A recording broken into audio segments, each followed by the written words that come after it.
Hello, good morning. Before you prescribe anything to a patient, you have to know the sickness. And the sickness is identified by symptoms, of course. Could that possibly? Are there cases where there is a sickness and science ignores it, doesn't know it? I mean, the science doesn't know it and the doctor doesn't know it. Both of the doctor neither nor, or the patient know it. Both of them ignore it. Are there cases? We don't say cases. We should say most of the cases. There are sicknesses there already, but he doesn't know it. So, in this case, how can you intercept these kind of sicknesses? You know what I'm saying? Intercept it, to be healthy. The sickness is usually in what you underestimate.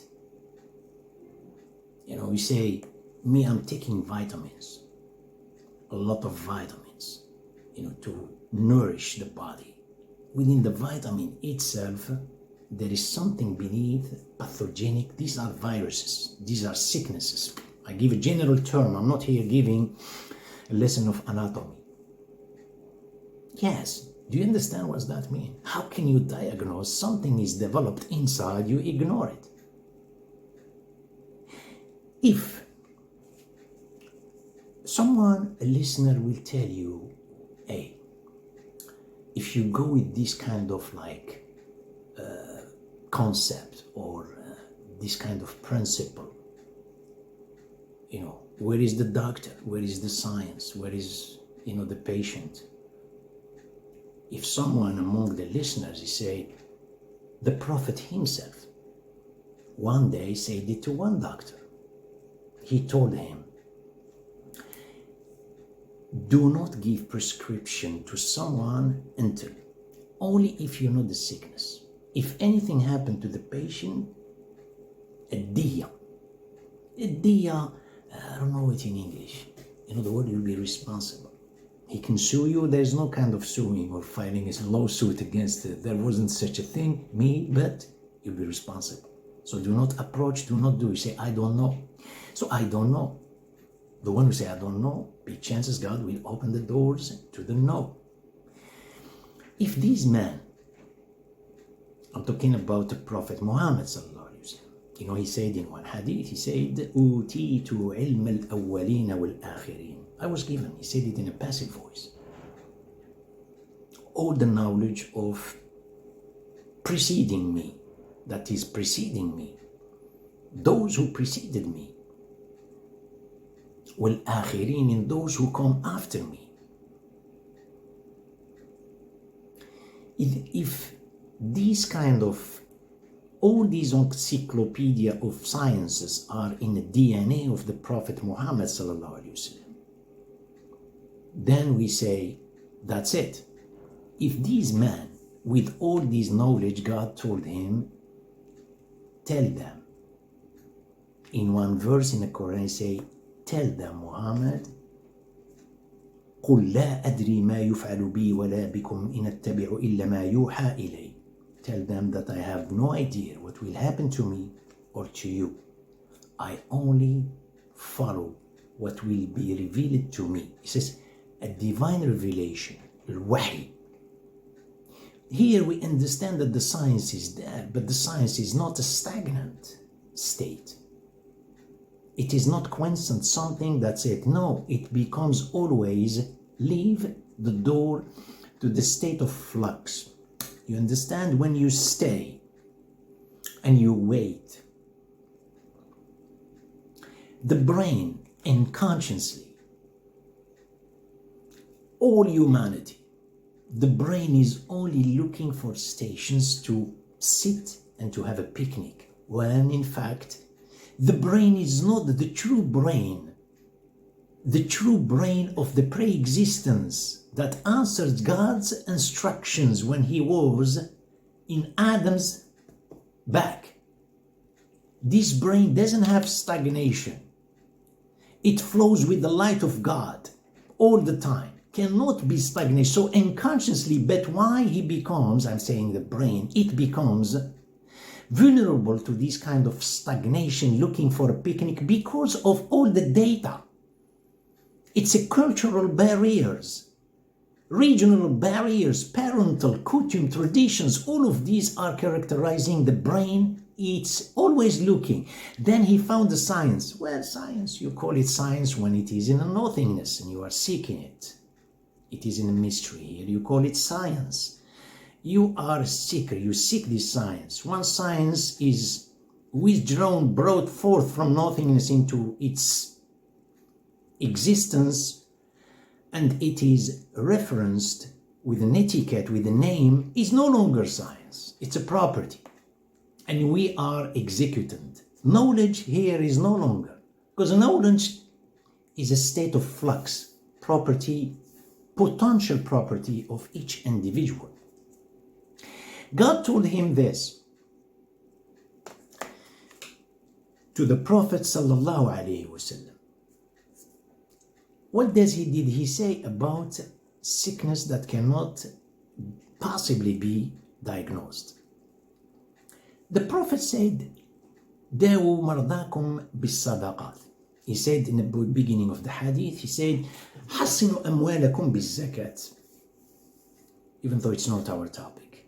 وَدَاوُ مَرْضَاكُمْ بِالصَّدَقَةِ. He said, fortify your wealth with the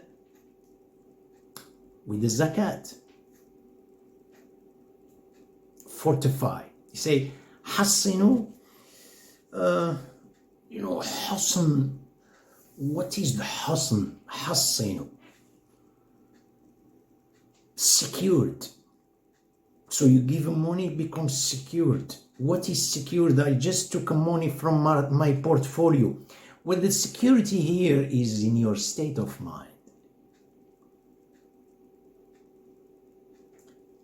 الذين ينفقون أموالهم ابتغاء مرضات الله وتثبيتا من أنفسهم. They are aware. A decision is taken, is not money taken by, no, I decided to take. Here, there is a governor.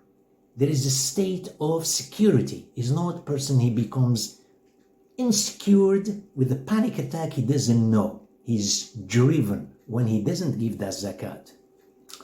My topic is about the sickness. In one verse, God said, لن تنالوا البر حتى تنفقوا مما تحبون. I think it's verse 92 from the chapter Ali Imran.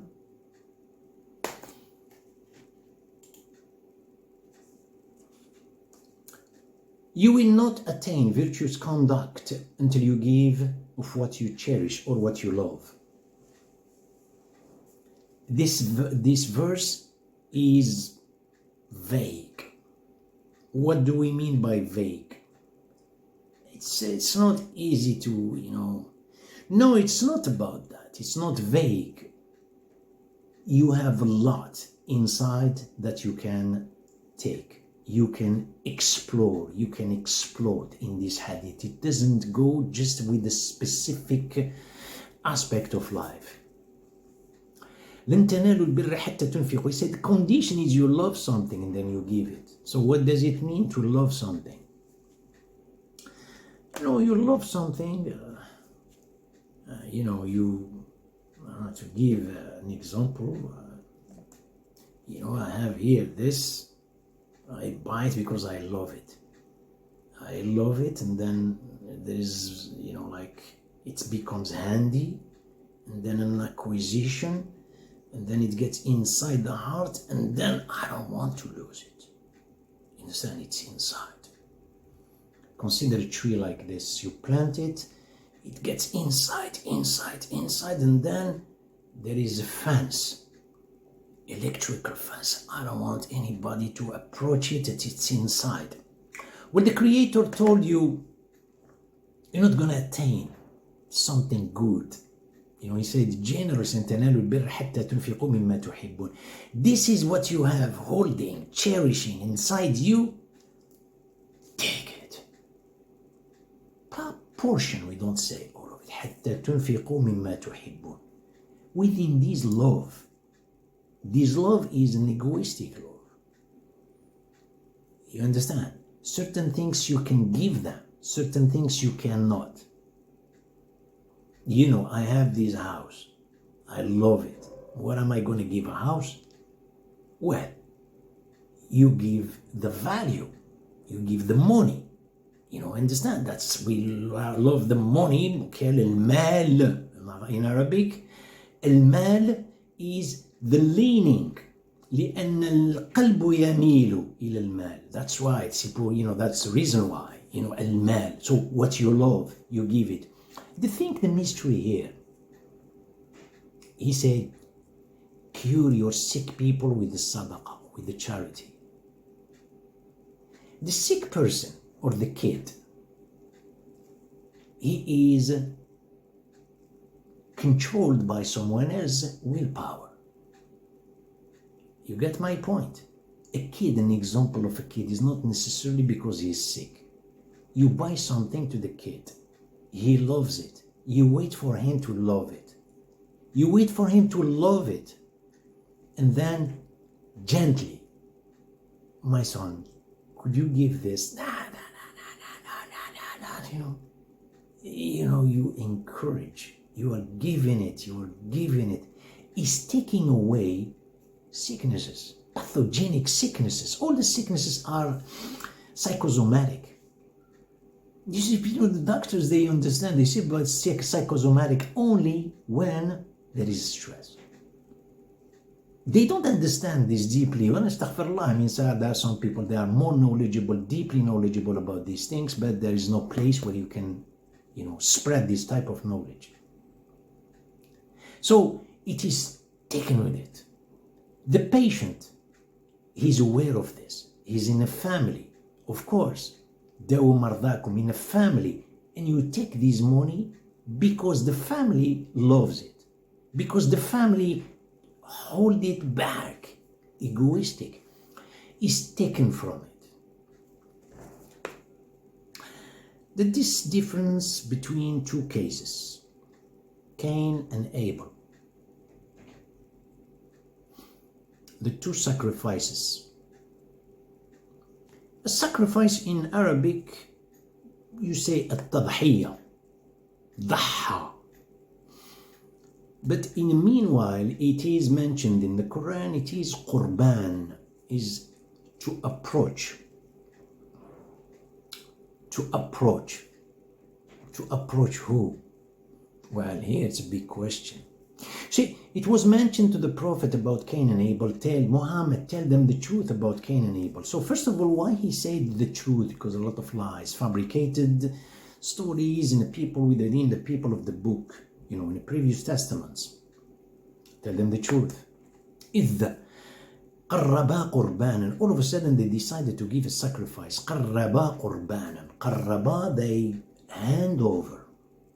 Qurbanan, a sacrifice, al-Qurban, an approach. They hand over an approach. Look at that. Then he said it in a passive voice. He said, فَتُقُبِّلَ مِنْ أَحَدِهِمَا وَلَمْ يُتَقَبَّلْ مِنَ الْآخَرِ. It was accepted from one of them and it was not accepted from the other. Passive voice here, responsibility relies on each one of them. The fact of acceptance, of non-acceptance relies on each one of them. If God had said it in the active voice, I have accepted from one of them and I have not accepted from the other. Here we say the responsible God decided to do whatever he wants. He wills. It's God's will. But since the responsibility or the thing of like acceptance and non-acceptance is each one's responsibility, that's why he said it like that. Why? Now where resides the same mystery here?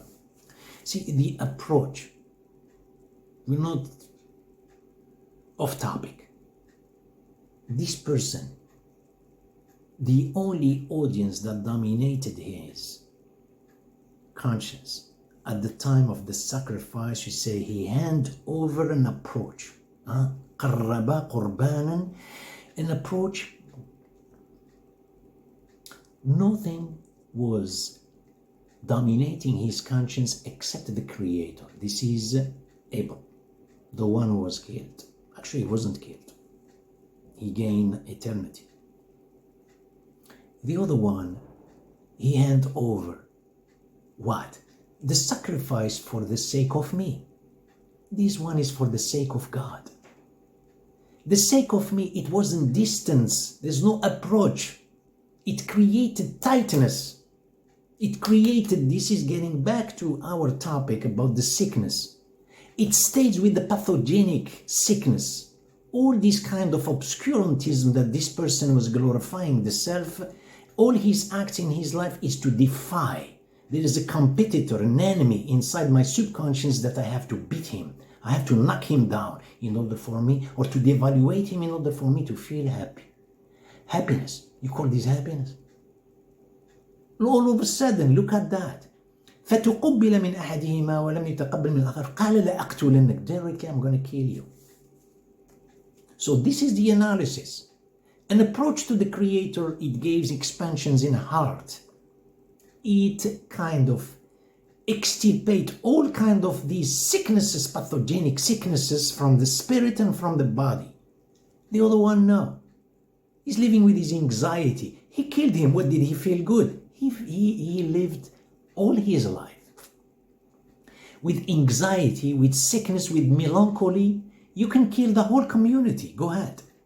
But he lived all. And the Prophet Muhammad sallallahu alaihi wasallam, he said in one hadith, he said, من سن سنة سيئة فله وزرها ووزر من عمل بها إلى يوم القيامة. Whoever does anything new, an innovation, a bad innovation, he will carry it, and anybody who does the same thing like that, he will carry it up to the day of judgment. So he said it about this particular event, about Cain and Abel. He said, على ظهره.